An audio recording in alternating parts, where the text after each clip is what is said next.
Hello guys, स्वागत है आप सभी का ऑनलाइन स्टडी एकेडमी में। दोस्तों, रोजगार और निर्माण का नया अंक प्रकाशित हो चुका है जो कि 8 से लेकर 10 जनवरी 2023 तक का है।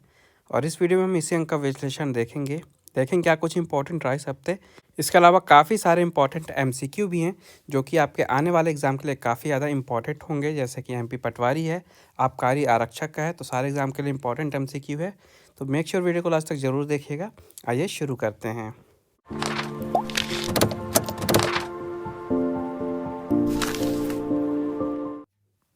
तो शुरुआत करेंगे यहाँ पे कुछ करंट अफेयर से। तो सबसे पहले देखिए, यहाँ पे एरो इंडिया की बात हुई है।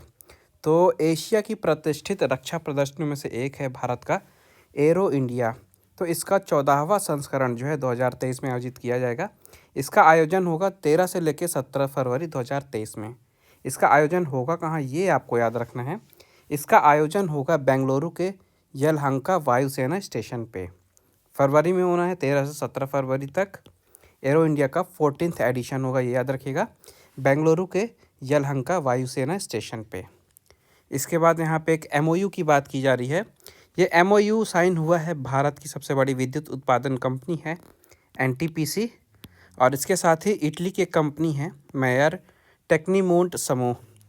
तो मेयर टेक्नीमोंट समूह का जो भारतीय सहायक कंपनी है टेक्नीमोंट प्राइवेट लिमिटेड, इसके साथ एनटीपीसी ने एक एमओयू साइन किया है जिसके तहत भारत में एनटीपीसी की परियोजना में वाणिज्यिक पैमाने पर हरित मेथनॉल उत्पादन की सुविधा को विकसित करना है। ठीक है, तो इस कारण से ये एमओयू साइन किया गया है। तो इसमें आपको दोनों ही कंपनियों के नाम याद रखने हैं। इसके बाद यहाँ पे एक न्यूज़ है आईआईटी कानपुर की तरफ से। तो आईआईटी कानपुर में स्टील के ऊपर कार्बनिक पदार्थों की परत चढ़ाकर कार्बनिक सोलर सेल यानी कि सौर ऊर्जा सेल विकसित किया गया है। तो इसकी खासियत क्या है? इसका मेन खासियत ये है कि ये सौर विद्युत तो पैदा करेगा, इसके साथ ही साथ जहाँ पे इसे इंस्टॉल किया जाएगा यानी जिन भी भवनों पे इसे लगाया जाएगा तो उन भवन पे ये इस्पात की एक चादर वाली छत का भी काम करेगी। तो दो काम होंगे इस सोलर सेल से, जिसे डेवलप किया गया है भारतीय प्रौद्योगिकी संस्थान कानपुर के द्वारा। इसके बाद डिफेंस न्यूज़ है। तो हाल ही में ब्रह्मोस मिसाइल के एयर लॉन्च वर्जन का सुखोई 30 से सफल परीक्षण किया गया है। तो ये जो मिसाइल है ब्रह्मोस मिसाइल का एयर वर्जन जो लॉन्च किया गया है, इसकी मारक क्षमता है 400 किलोमीटर की, और इसका सफल परीक्षण किया गया है सुखोई 30 विमान से। 2 पॉइंट हो गए। और तीसरा पॉइंट याद रखना है कि इसका परीक्षण किया कहाँ गया है। तो इसका परीक्षण किया गया है बंगाल की खाड़ी क्षेत्र में। बंगाल की खाड़ी क्षेत्र में इसका सफल परीक्षण किया गया है। इसके बाद तुर्की से न्यूज़ है। तो तुर्की ने हाल ही में सुपरसोनिक मिसाइल का सफल परीक्षण किया है। और ये इम्पोर्टेंट क्यों है? क्योंकि ये तुर्की की पहली सुपरसोनिक मिसाइल है। तुर्की की पहली सुपरसोनिक मिसाइल है जिसका हाल ही में सफल परीक्षण किया गया है। तो इसकी जो रेंज है ये 100 किलोमीटर की है और पहली सुपरसोनिक मिसाइल है, इस कारण से इम्पोर्टेंट है। इसका नाम आपको याद रखना है। इसका नाम है TRG-230। मिसाइल का नाम है TRG-230। इसके बाद नेपाल से न्यूज़ है। तो नेपाल के नए प्रधानमंत्री बन गए हैं कौन? पुष्प कमल दहला, जिन्हें प्रचंड भी कहा जाता है। अब बात नेपाल की हुई है तो यहाँ की राजधानी है क्या? काठमांडू। ये आपको याद रखना है। प्रधानमंत्री बन गए हैं पुष्प कमल दहल, यानी कि प्रचंड भी आपको याद रखना है इनका नाम। इसके बाद नेपाल की राष्ट्रपति कौन है? नेपाल की राष्ट्रपति हैं विद्या देवी भंडारी। विद्या देवी भंडारी। और यहाँ की करेंसी क्या है? यहाँ की करेंसी है नेपालीज रुपी।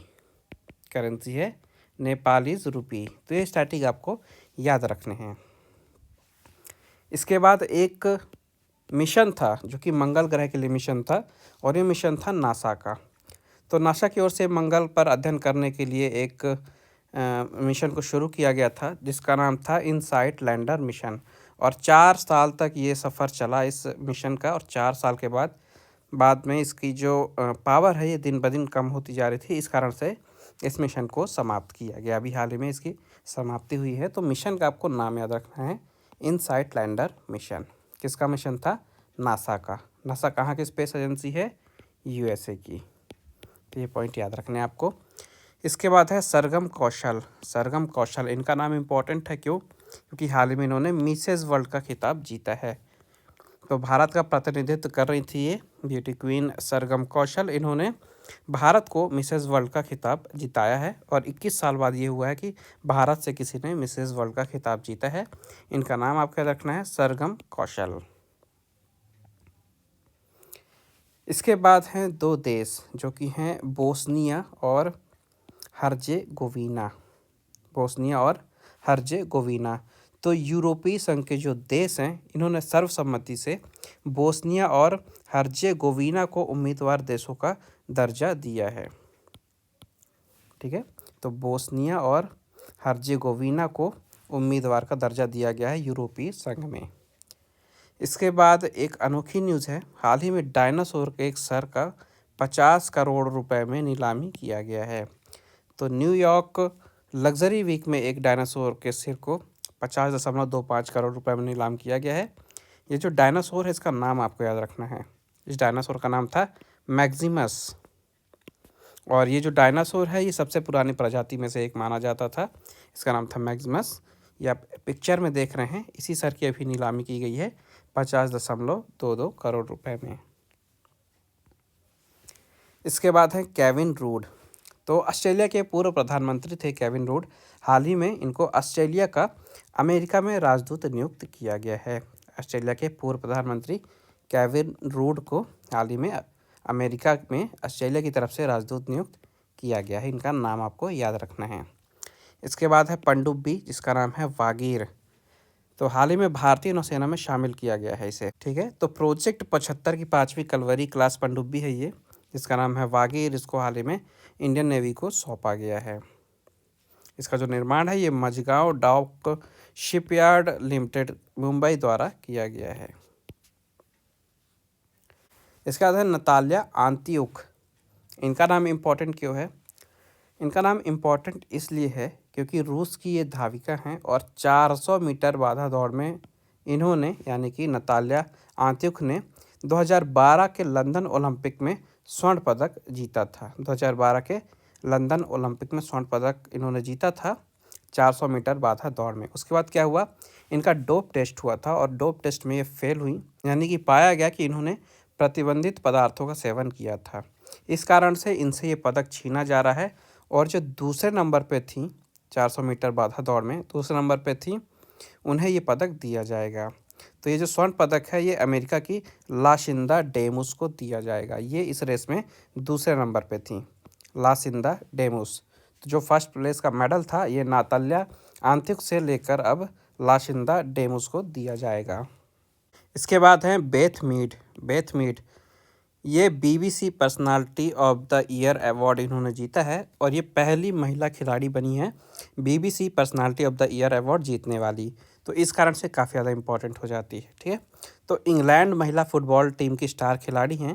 तो इससे क्वेश्चन कैसे बनेंगे, आपसे सबसे पहले पूछ लिया जाएगा कि बेथ मीड ये किस खेल से संबंधित है, कौन सा खेल खेलती हैं। तो ये खेलती हैं फुटबॉल के लिए। एक क्वेश्चन ये हो गया। एक क्वेश्चन हो जाएगा कि किस देश के लिए फ़ुटबॉल खेलती हैं। तो ये खेलती है इंग्लैंड के लिए। एक क्वेश्चन सीधे ये पूछ सकता है कि BBC personality of the year 2022 किसे चुना गया है। आंसर होगा बेथ मीड। और एक क्वेश्चन ऐसा पूछ सकता है कि BBC personality of the year award जीतने वाली पहली महिला खिलाड़ी कौन है। तो ये भी हैं बेथ मीड। तो टॉपिक एक है, इससे क्वेश्चन कैसे भी घुमा फिरा के अलग अलग टाइप से पूछ सकता है। तो आपको डिटेल में पढ़ना है। तो इनका नाम आपको याद रखना है बेथ मीड का। इसके बाद मध्य प्रदेश से न्यूज़ है। यहाँ पे एक माइक्रो उद्वहन सिंचाई परियोजना का भूमि पूजन किया गया है। कहाँ पे किया गया है? ये एक गांव है डोभी। डोभी गांव कहाँ है? तो मध्य प्रदेश के सीहोर ज़िले में है ये गांव। सीहोर ज़िले में गांव है डोभी। यहाँ पे 106 करोड़ 35 लाख रुपए की लागत वाली माइक्रो उद्वहन सिंचाई परियोजना का भूमि पूजन किया गया है मध्य प्रदेश के मुख्यमंत्री श्री शिवराज सिंह चौहान जी के द्वारा। तो इस परियोजना के दौरान यहाँ के आसपास 24 गांवों की 20,000 एकड़ की जो कृषि भूमि है उसकी सिंचाई की जाएगी। उससे वहाँ पे किसानों को लाभ होगा। तो नाम याद रखना है डोभी माइक्रो उद्वहन सिंचाई परियोजना। कितनी लागत है? 106 करोड़ 35 लाख रुपए की। इसके बाद है महत्वपूर्ण दिवस, जो कि है प्रवासी भारतीय दिवस। इसे NRI डे के रूप से भी जाना जाता है। इसे मनाया जाता है 9 जनवरी को भारत में। इसके लिए इस साल थीम रखी गई है, यानी 2023 की थीम है इसकी, diaspora reliable partners for India's progress in Amrit Kaal. ये दिवस मनाया क्यों जाता है? तो भारत से बाहर अलग अलग देशों में जो भारतीय रह रहे हैं, उनका भारत के विकास में क्या योगदान है, इस चीज़ को चिन्हित करने के लिए इस दिन को मनाया जाता है। दूसरी चीज़ है 9 जनवरी डेट क्यों चुनी गई? तो 9 जनवरी 1915 को महात्मा गांधी जो है ये दक्षिण अफ्रीका से भारत वापस आए थे, तो इस कारण से 9 जनवरी डेट चुनी गई है। तो इस साल हम मनाएंगे 70th यानी कि 17वां प्रवासी भारतीय दिवस। और ये जो भारतीय दिवस है इस साल मध्य प्रदेश में इंदौर में मनाया जाएगा। तो इस कारण से और भी ज़्यादा इम्पोर्टेंट हो जाता है अगर आप मध्य प्रदेश की किसी परीक्षा की तैयारी कर रहे हैं। इसके पहले जो 16वां प्रवासी दिवस था ये 2019 में हुआ था, और ये तब हुआ था वाराणसी में, और अब 2023 में होगा इंदौर में। तो भारत के तत्कालीन प्रधानमंत्री श्री अटल बिहारी वाजपेयी जी ने 8 जनवरी 2002 को नई दिल्ली में विज्ञान भवन में एक सार्वजनिक समारोह में समिति की रिपोर्ट प्राप्त की थी, और उसी दौरान 9 जनवरी 2002 को प्रवासी भारतीय दिवस की घोषणा की थी, और तब से इसे मनाया जाता है 9 जनवरी को। चलिए आगे बढ़ते हैं इम्पोर्टेंट MCQ की तरफ। सबसे पहले यहाँ पे खेल के कुछ क्वेश्चन हैं स्पोर्ट्स के।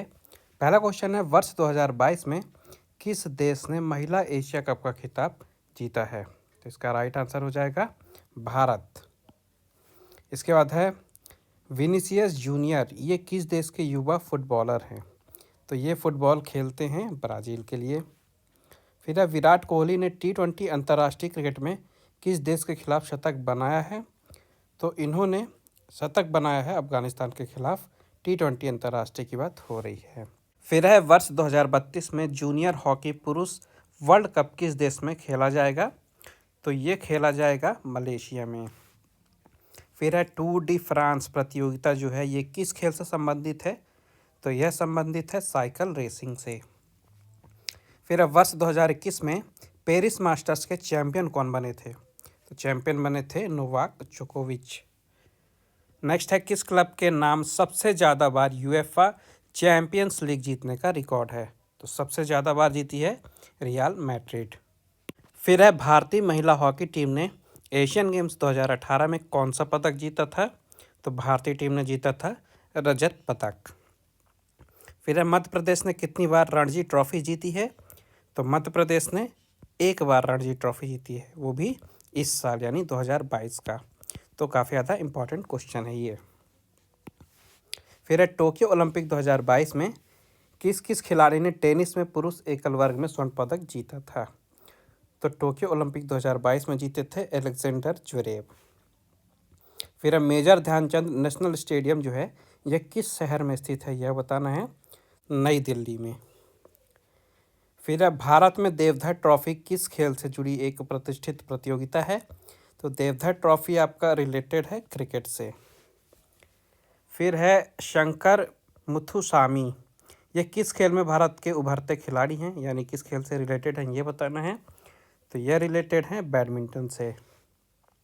फिर ICC player of the month चुनी जाने वाली भारत की पहली महिला क्रिकेटर कौन है? तो भारत के तरफ से सबसे पहली बार चुनी गई थी हरमनप्रीत कौर। फिर है, इस वर्ष किस खिलाड़ी को मेजर ध्यानचंद खेल पुरस्कार से नवाजा गया है? तो इस साल नवाजा गया है अचंत शरत कमल को। फिर है, वर्ष 2022 में विंबलडन में पुरुष एकल वर्ग के चैंपियन कौन बने थे? तो चैंपियन बने थे नोवाक जोकोविच। फिर है, सीमा पुनिया किस खेल में भारत का प्रतिनिधित्व करती हैं ये? तो ये प्रतिनिधित्व करती हैं चक्का फेंक में। फिर है, वेम्बले फुटबॉल स्टेडियम किस शहर में है? आपको यह बताना है। तो वेम्बले फुटबॉल स्टेडियम है लंदन में। फिर है, नेक्स्ट, वर्ष 2021 में किस देश ने महिला रग्बी वर्ल्ड कप अपने नाम किया है? तो ये टूर्नामेंट 2021 का नाम था न्यूजीलैंड के। यहाँ पे देखिए महिला रग्बी वर्ल्ड कप की बात हो रही है, तो 2021 में न्यूजीलैंड की टीम जीती थी। फिर है वर्ष 2023 में AFC एशियन कप का आयोजन किस देश में किया जाएगा? तो 2023 में आयोजन किया जाएगा कतर में। फिर है T20 क्रिकेट में एक कैलेंडर वर्ष में सबसे ज़्यादा रन बनाने वाले बल्लेबाज कौन हैं? तो ये बल्लेबाज हैं मोहम्मद रिजवान। फिर है इनमें से किस रेसर ने एक सत्र में सबसे ज़्यादा रेस जीतने का रिकॉर्ड बनाया है? तो सबसे ज़्यादा रेस जीतने का रिकॉर्ड है मैक्स वर्स्टैपेन के नाम। फिर है फार्मूला 1 रेसर चार्ल्स लेक्लर्क, ये किस देश से संबंधित है, यानी किस देश के हैं ये? तो ये हैं मोनाको के। नेक्स्ट है वर्ष 2026 में FIH हॉकी वर्ल्ड कप किन देशों में खेला जाएगा? तो ये विश्व कप खेला जाएगा नीदरलैंड और बेल्जियम में। इसके बाद यहाँ पे सामान्य अध्ययन के कुछ क्वेश्चन हैं, इन्हें देखते हैं। यहाँ पे हमारा पहला क्वेश्चन देखिए, एक तरफ संस्था का नाम है, एक तरफ मुख्यालय है। तो आपका बताना है यहाँ पे कि कौन सा जो पेयर है ये सही सुमेलित नहीं है, यानी कौन सा पेयर गलत है। तो यहाँ पे देखिए मध्य प्रदेश टेबल टेनिस जो है ये इंदौर मुख्यालय दिया हुआ है, यह गलत है। सबसे पहले देखिए पारसी क्रिकेट क्लब इंदौर में, ये सही है। मध्य प्रदेश मलखम्ब एकेडमी उज्जैन, यह भी सही है। मध्य प्रदेश शूटिंग एकेडमी ये भोपाल में, ये भी सही है। लेकिन Madhya Pradesh table tennis academy जो है यह इंदौर में नहीं है। Madhya Pradesh table tennis academy कहाँ पे है? यह है जबलपुर में, ठीक है। इंदौर की जगह यहाँ पे जबलपुर होगा। फिर है ऐश्वर्य प्रताप सिंह तोमर, ये किस खेल से संबंधित है? ये संबंधित है शूटिंग से, और इनका नाम इम्पॉर्टेंट है। ये याद रखिएगा कि ये जो खिलाड़ी हैं ये खरगोन से हैं। कहाँ से हैं? खरगोन से। और इम्पॉर्टेंट क्यों हैं? क्योंकि इन्होंने 2021 में ISSF वर्ल्ड कप जो होता है शूटिंग का, वहाँ पे इन्होंने गोल्ड मेडल जीता था। इस कारण से इनका नाम इम्पॉर्टेंट है, ये शूटिंग से रिलेटेड हैं। नेक्स्ट है all India football federation. All India football federation, इसकी स्थापना कब हुई थी? तो इसकी स्थापना हुई थी 23 जून 1937 में। 23 जून 1937 में। और इसका मुख्यालय कहाँ है याद रखिएगा, तो इसका मुख्यालय है दिल्ली में। फिर नेक्स्ट क्वेश्चन में देखिए दो पेयर दिए हुए हैं, एक तरफ दिया हुआ है खिलाड़ी और एक तरफ दिया हुआ है इनकी पुस्तक। आपको बताना है कि कौन सा पेयर गलत है। तो माइकल क्लार्क माई स्टोरी, यह सही है। Allan Border cricket as I see it, यह भी सही है। इसके बाद है MC Mary Kom wide angle, यह पेयर गलत है, ये इनकी पुस्तक नहीं है। जो वाइड एंगल है यह पुस्तक है अनिल कुंबले की। किसकी है? अनिल कुंबले की। और यहाँ पे जो दिए हुए हैं MC मैरी कॉम, इनकी पुस्तक कौन सी है फिर? तो इनकी पुस्तक है अनब्रेकेबल। ध्यान से सुनिए, MC मैरी कॉम की पुस्तक है अनब्रेकेबल, और इधर ये जो वाइड एंगल दिया हुआ है यह पुस्तक है अनिल कुंबले की। इसके बाद युवराज सिंह की पुस्तक है the test of my life, यह भी सही है। फिर है महिला T20 में शतक लगाने वाली प्रथम भारतीय महिला कौन है? तो यह है हरमनप्रीत कौर। फिर है कार्डिमम पहाड़ियाँ जिन राज्यों की सीमाओं पर स्थित हैं वह राज्य कौन कौन से हैं? तो केरल और तमिलनाडु, इन राज्यों की सीमा पे स्थित है कार्डिमम पहाड़ियाँ। इसके बाद है अटल सागर जल विद्युत केंद्र कहाँ पे है? तो यह है शिवपुरी में। फिर है मध्य प्रदेश में पर्यावरण नियोजन एवं समन्वय संगठन यानी कि एप्को, इसकी स्थापना कब की गई थी? इसकी स्थापना की गई थी 1981 में। फिर है मध्य प्रदेश का सबसे बड़ा हथकरघा उद्योग कहाँ है? तो यह है बुरहानपुर में। फिर है निम्नलिखित में से कौन सा कथन सत्य है?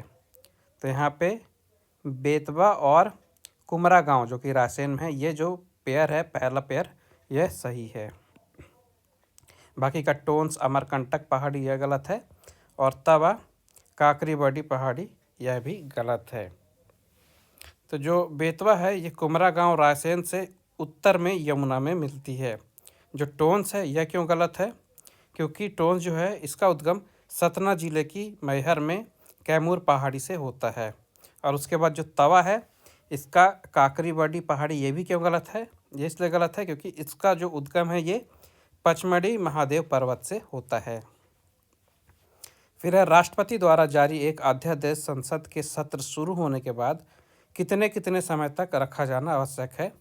तो इसकी अवधि होनी चाहिए 6 सप्ताह की। नेक्स्ट है कागज उद्योग से संबंधित निम्नलिखित में से कौन सा कथन सत्य नहीं है। तो यहाँ पे देखिए, नेशनल न्यूज़ प्रिंट पेपर मिल बुरहानपुर में है, यह सही है। फिर है ओरिएंटल पेपर मिल शहडोल में है, यह भी सही है। फिर है इंदौर में टिश्यू पेपर उद्योग है, यह भी सही है। फिर देखिए करेंसी नोट पेपर प्रोडक्शन मिल देवास में है, यह कथन गलत है। क्यों गलत है आइए देखते हैं। तो देखिए करेंसी नोट पेपर प्रोडक्शन मिल देवास में ये गलत इसलिए है क्योंकि ये जो प्रोडक्शन मिल है, पेपर प्रोडक्शन मिल, ये होशंगाबाद में है। तो देवास में क्या है, देवास में बैंक नोट प्रेस है जहाँ पे करेंसी नोट छापे जाते हैं, ना कि उनका प्रोडक्शन किया जाता है। देवास में बैंक नोट छापे जाते हैं और प्रोडक्शन किया जाता है होशंगाबाद में, इसलिए यह गलत था। फिर है नायाब मुमालिकत जो पद है, इसकी स्थापना किस शासक के शासनकाल में हुई थी। तो इसकी स्थापना हुई थी बहराम शाह के द्वारा। फिर है फ्यूज का सिद्धांत क्या है। फ्यूज का सिद्धांत है विद्युत का ऊष्मीय प्रभाव। फिर है दास कैपिटल, यह किसकी प्रसिद्ध पुस्तक है। तो यह पुस्तक है कार्ल मार्क्स की, कार्ल मार्क्स की पुस्तक है दास कैपिटल। फिर ऑल इंडिया मुस्लिम लीग ने 23 मार्च 1940 को किस स्थान पर पाकिस्तान प्रस्ताव पारित किया था। तो यह स्थान था लाहौर। फिर है निम्नलिखित कथनों पर विचार कीजिए। पहला कथन है मुख्य सूचना आयुक्त व अन्य आयुक्त की नियुक्ति राष्ट्रपति द्वारा प्रधानमंत्री की अध्यक्षता वाली समिति की सिफारिश पर होती है।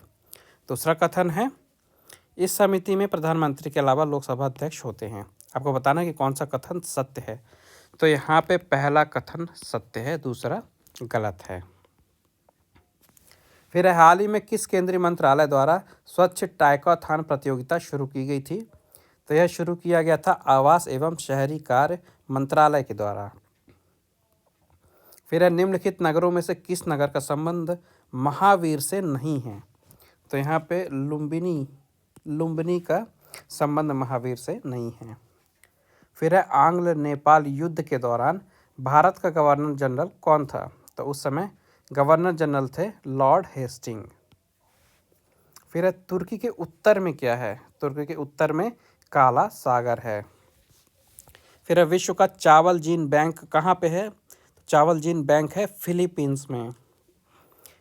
नेक्स्ट है शून्य अंश अक्षांश और शून्य अंश देशांतर अवस्थित कहाँ पे हैं। तो ये अवस्थित हैं अटलांटिक महासागर में। इसके आधार निम्नलिखित में से कौन सी धौलाधार श्रेणी की प्रमुख जनजाति है। तो जनजाति है लाहौली। फिर है फैनी नदी से संबंधित भारत और किस देश के मध्य समझौता हुआ था। तो भारत और बांग्लादेश के बीच समझौता हुआ था फैनी नदी को लेके। नेक्स्ट है विश्व का सबसे लंबा लोक गायन कौन सा है। तो आल्हा गायन है विश्व का सबसे लंबा लोक गायन। कौन सा है, आल्हा गायन। फिर है डेस्कटॉप कंप्यूटर निम्न में से किस नाम से जाना जाता है। तो आपने सुना होगा डेस्कटॉप कंप्यूटर को पीसी यानी कि पर्सनल कंप्यूटर भी कहा जाता है। फिर ऑस्ट्रेलिया में शीतोष्ण कटिबंधीय घास भूमियाँ जो कि मर्रे एवं डार्लिंग नदियों की द्रोणी में फैली हैं, उन्हें किस नाम से जाना जाता है। तो उन्हें कहा जाता है डाउन्स। इसके बाद है कुछ सामान्य ज्ञान के क्वेश्चन, इन्हें भी देख लेते हैं। हमारा पहला क्वेश्चन है ऋग्वैदिक कालीन शब्द सीर, यह किसे उल्लेखित करता है। तो उल्लेखित करता है हल को। फिर है महात्मा बुद्ध ने अपने सर्वाधिक उपदेश किस स्थान पर दिए हैं। तो उन्होंने श्रावस्ती पे सबसे ज़्यादा उपदेश दिए हैं। नेक्स्ट है निम्नलिखित में से किस सिख गुरु द्वारा पाहुल प्रणाली की शुरुआत की गई थी। तो गुरु गोविंद सिंह जी के द्वारा शुरुआत की गई थी पाहुल प्रणाली की। फिर है भूमिदान का अभिलेखीय साक्ष्य सर्वप्रथम किस काल में मिलता है। तो यह मिलता है सातवाहन काल में। नेक्स्ट है सातवाहन कालीन किस शासक के सिक्कों पर जलपोत का चित्र उत्कीर्ण है। तो यहाँ पे यज्ञश्री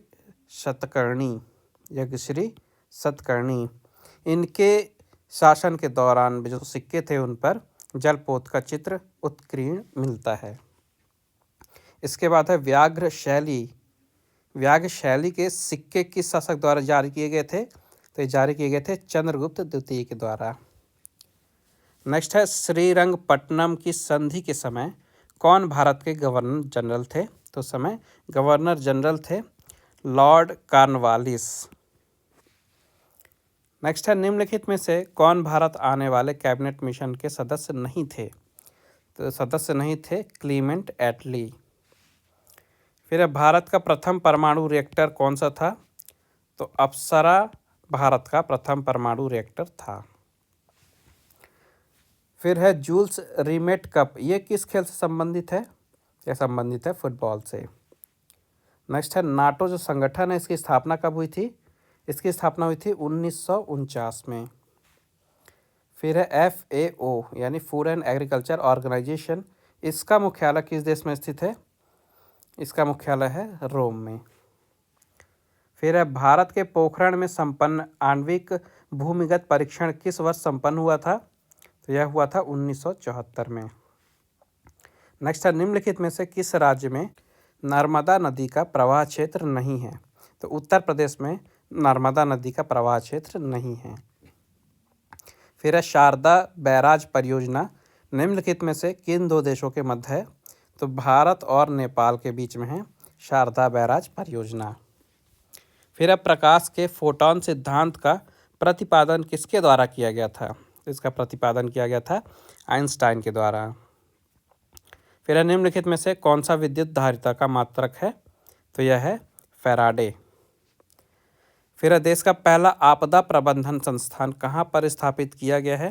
तो स्थापित किया गया है लातूर में।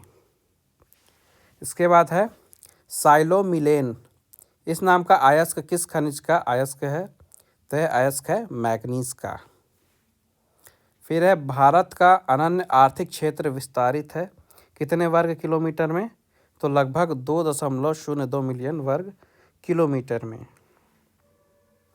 फिर है निम्न में से किस द्वीप को मरकत द्वीप कहा जाता है? अंडमान और निकोबार द्वीप समूह को मरकत द्वीप कहा जाता है। फिर है निम्नलिखित में से पन्ना की हीरे की खानें किस क्रम की शैलों से निर्मित हैं? तो ये निर्मित हैं विंध्यन क्रम से। फिर है मध्य भारत में झीलकृत एवं ज्वारनदमुख कृत शिलाएं क्या कहलाती हैं? तो यह कहलाती हैं लमेटा पात्र। फिर है निचले गंगा मैदान में स्वर्ण रेखा नदी का तटीय विस्तार क्या कहलाता है? तो यह कहलाता है उत्कल तट। फिर है गारो और खासी जयंतिया पहाड़ियाँ, ये पहाड़ियाँ आपको बताना किस पहाड़ पे हैं ये? तो ये हैं मेघालय के पठार पे। फिर है भारत का औसत समुद्री तल किस स्थान से नापा जाता है? तो ये नापा जाता है चेन्नई तट से। फिर है बोमन संपुट, तो आपको बताना है कि जो संरचना है ये मानव शरीर के किस अंग में पाई जाती है? तो ये पाई जाती है किडनी में। नेक्स्ट आपको बताना है राष्ट्रपति के निर्वाचन में निम्नलिखित में से कौन भाग नहीं लेता है? विधान परिषद के जो सदस्य हैं यह राष्ट्रपति के निर्वाचन में भाग नहीं लेते हैं। नेक्स्ट है भारतीय संविधान के किस अनुच्छेद के द्वारा सुप्रीम कोर्ट को रिट जारी करने का अधिकार दिया गया है? तो यह दिया गया है अनुच्छेद 32 में। फिर उच्चतम न्यायालय के किस निर्णय में यह कहा गया है कि मूल अधिकार संशोधित हो सकते हैं किंतु संविधान के मूल ढांचे में परिवर्तन नहीं किया जा सकता? तो केशवनंद भारती केस जो कि 1973 में था, इसके निर्णय में ये कहा गया था। फिर है रोग का जन्म सिद्धांत, ये किसके द्वारा प्रतिपादित किया गया था? तो ये प्रतिपादित किया गया था लुई पाश्चर के द्वारा। नेक्स्ट है वनस्पति जगत का एम्फीबिया वर्ग किसे कहा जाता है? तो ब्रायोफाइटा इसे कहा जाता है वनस्पति जगत का एम्फीबिया। फिर प्रधानमंत्री कौशल विकास योजना किस वर्ष आरंभ की गई थी? तो आरंभ की गई थी 2015 में। इसके बाद भारत का प्रथम राष्ट्रीय खेल विश्वविद्यालय कहाँ पर स्थापित किया गया था? तो यह स्थापित किया गया था मणिपुर में। नेक्स्ट है स्वर्ण पैगोडा का देश, इसकी संज्ञा किसे दी गई है? तो म्यांमार को संज्ञा दी गई है स्वर्ण पैगोडा का देश की। नेक्स्ट क्वेश्चन है शिंजो आबे, जिनका हाल ही में अभी निधन हो गया था, ये किस देश से संबंधित हैं? तो संबंधित हैं जापान से। फिर है जंतु एवं पादपों के मध्य की कड़ी किसे माना जाता है? तो युगलीना को माना जाता है जंतु एवं पादपों की बीच की कड़ी। फिर है गुलाबी क्रांति का संबंध किससे है? तो इसका संबंध है झींगा उत्पादन से। फिर है परम सिद्धि, यह एक सुपर कंप्यूटर है। आपको बताना है कि किसके द्वारा इसे विकसित किया गया था। तो इसे CDAC के द्वारा विकसित किया गया था। फिर पोलियो का टीका किसके द्वारा विकसित किया गया था, ये बताना है। तो इसे विकसित किया गया था जोनास सॉल्क के द्वारा। लास्ट क्वेश्चन है, किस संविधान संशोधन के तहत अनुच्छेद 21 का को जोड़ा गया था? तो यह किया गया था 86वें यानी कि 86th संशोधन में, और ये हुआ था 2002 में। आगे बढ़ते हैं खेल समाचार की तरफ। तो सबसे पहले यहाँ पे फुटबॉल के महान खिलाड़ी थे पेले, ब्राज़ील के। हाल ही में इनका निधन हो गया है। तो इनका जो पूरा नाम था यह था एडसन अरांतेस दो नेसिमेंटो। क्या था? एडसन अरांतेस दो नेसिमेंटो, ये इनका पूरा नाम था। पूरा विश्व इन्हें पेले के नाम से जानता था। ब्राज़ील के फुटबॉल खिलाड़ी थे ये, और ये विश्व के एकमात्र ऐसे फुटबॉलर हैं जो 3 बार विश्व कप का खिताब जीते हैं। तो 1958, 1962 और 1970 में ब्राज़ील की टीम ने विश्व कप जीता था फुटबॉल का, और उन तीनों साल ये ब्राज़ील की टीम में शामिल थे। तो ये विश्व के इकलौते फुटबॉलर हैं जिन्होंने 3 विश्व कप जीते हैं। इसके बाद यहाँ पे हॉकी इंडिया ने हाल ही में प्रोत्साहन राशि की घोषणा की है भारतीय हॉकी टीम का मनोबल बढ़ाने के लिए। तो हॉकी इंडिया ने कहा है कि भारतीय टीम यदि FIH हॉकी विश्व कप में स्वर्ण पदक जीतती है तो खिलाड़ियों को 25-25 लाख रुपए दिए जाएंगे, और सपोर्ट स्टाफ को 5-5 लाख रुपए दिए जाएंगे। यहीं अगर टीम इंडिया रजत पदक जीतती है तो खिलाड़ियों को 15-15 लाख और सपोर्ट स्टाफ को 3-3 लाख, और अगर टीम जो है कांस्य पदक जीतती है तो खिलाड़ियों को 10-10 लाख और सपोर्ट स्टाफ को 2-2 लाख रुपए दिए जाएंगे। इसके बाद यहाँ पे फ्रांस के दिग्गज फुटबॉलर हैं ब्लेज मटुइदी। तो फ्रांस के दिग्गज खिलाड़ी हैं ब्लेज मटुइदी। इन्होंने फुटबॉल से संन्यास लिया है हाल ही में, तो इनका नाम आपको याद रखना है। फिर यहाँ पे PSG जो कि फुटबॉल क्लब है, पेरिस सेंट जर्मेन, तो इसी क्लब के लिए अर्जेंटीना के जो फुटबॉल विश्व कप जिताने वाले कप्तान हैं लियोनेल मेसी, ये खेलते हैं इसी क्लब के लिए, PSG के लिए। तो इन्होंने 1 साल के लिए कॉन्ट्रैक्ट और बढ़ा दिया है लियोनेल मेसी का। तो ये आपको याद रखना है, यानी कि 1 साल और अभी मेसी जो हैं ये PSG के लिए फ़ुटबॉल खेलते नज़र आएंगे। तो यहाँ से आपको मेसी का नाम भी याद आ गया। इस साल का फुटबॉल विश्व कप जीता था अर्जेंटीना ने, ये भी याद आ गया। अर्जेंटीना के टीम के कप्तान थे लियोनेल मेसी, और अर्जेंटीना ने फाइनल में हराया था फ्रांस को, ये भी याद रखना है। और इस साल का टूर्नामेंट हुआ था कहाँ? कतर में। और कतर में था इसलिए इम्पोर्टेंट था क्योंकि कतर जो है पहला अरब देश बना है जिन्होंने फुटबॉल विश्व कप की मेज़बानी की है। तो इम्पोर्टेंट फैक्ट आपको याद रखने हैं। इसके बाद FIH हॉकी विश्व कप होने वाला है, जो कि 13 जनवरी से होगा, पुरुष हॉकी विश्व कप। यहाँ पे भारतीय पुरुष हॉकी टीम की घोषणा की गई है, और कप्तान रहेंगे हरमनप्रीत सिंह। भारतीय टीम के कप्तान रहेंगे हरमनप्रीत सिंह। तो इनका नाम आपको याद रखना है। फिर यहाँ पे अभी हाल ही में IPL यानी कि इंडियन प्रीमियर लीग के लिए मिनी ऑक्शन हुआ था, जहाँ पे सैम करन की बोली लगाई गई थी 18.5 करोड़ की। तो पंजाब किंग्स ने 18.5 करोड़ में सैम करन को ख़रीदा है, और इनका नाम इम्पोर्टेंट हो गया है क्योंकि IPL के इतिहास में ये सबसे महंगे खिलाड़ी बन गए हैं। ठीक है, IPL के इतिहास में सबसे महंगे खिलाड़ी बन गए हैं सैम करन, जिन्हें पंजाब किंग्स ने 18.5 करोड़ रुपए में ख़रीदा है। इसके पहले 2021 में दक्षिण अफ्रीका के क्रिस मॉरिस को 16.25 करोड़ रुपए में ख़रीदा गया था, और अब सबसे महंगे खिलाड़ी बन गए हैं सैम करन। और इंटरनेशनल पे बात करते हैं तो इंटरनेशनल लेवल पे ये इंग्लैंड के लिए खेलते हैं, तो ये आपको याद रखना है। और IPL में खेलेंगे ये पंजाब किंग्स के लिए। इसके बाद है स्मृति शेष।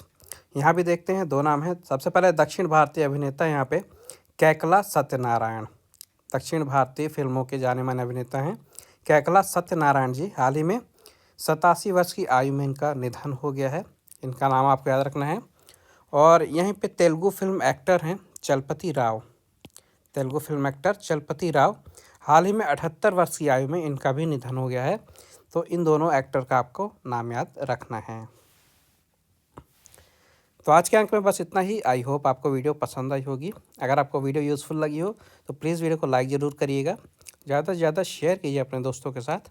और अगर आपने अभी तक चैनल को सब्सक्राइब नहीं किया है तो मेक श्योर चैनल को सब्सक्राइब करके बेल आइकन दबा दीजिएगा, ताकि जैसा ही अगला अंक प्रकाशित हो उसकी वीडियो आए तो सबसे पहले आपको नोटिफिकेशन मिल जाए। इसके अलावा आप ऑनलाइन स्टडी एकेडमी को टेलीग्राम पे भी ज्वाइन कर सकते हैं। टेलीग्राम की लिंक जो है आपको इस वीडियो की डिस्क्रिप्शन में मिल जाएगी। टेलीग्राम चैनल पे आपको इस न्यूज़पेपर का पीडीएफ मिल जाएगा, और भी जो दूसरे न्यूज़पेपर हैं, इंपॉर्टेंट मैगज़ीन हैं, उन सभी का पीडीएफ मिल जाएगा। डेली करंट अफेयर है, वोकैब है, जीके है, सब कुछ आपके एग्ज़ाम से रिलेटेड वहीं पे इंपॉर्टेंट मिल जाएगा। जॉब्स का नोटिफिकेशन है, जॉब अलर्ट है, सब कुछ है वहाँ पे। तो मेक श्योर लिंक से उसे भी ज़रूर ज्वाइन कर लीजिएगा इस वीडियो के डिस्क्रिप्शन से। बाकी मिलते हैं अगले अंक के प्रकाशन के बाद नेक्स्ट वीडियो में। तब तक के लिए take care and thank you guys.